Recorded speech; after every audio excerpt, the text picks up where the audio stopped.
for Saudi now. We're talking about 2 million people in a tiny, tiny space at the same time over a 5-day period.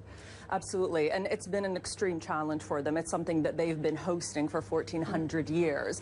And over the last few years, over the last decade, they've definitely been investing more in infrastructure, whether it's creating wider bridges, bigger bridges to be able to access the points, having discussions with religious scholars about actually widening the space that is considered the holy territory where the rites can be performed. Security personnel are ever present.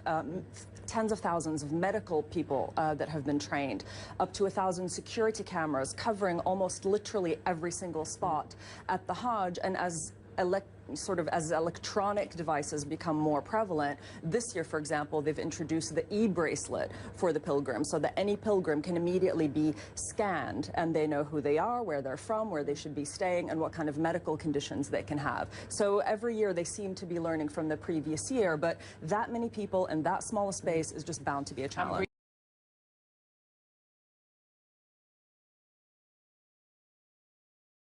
It's the sense of the diversity.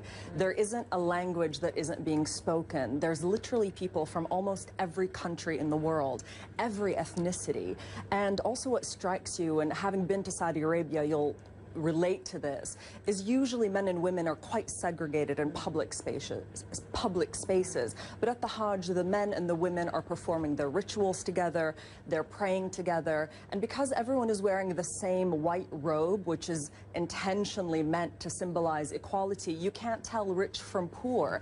And some of the people you meet have actually saved their entire lives to be there at the Hajj at that moment.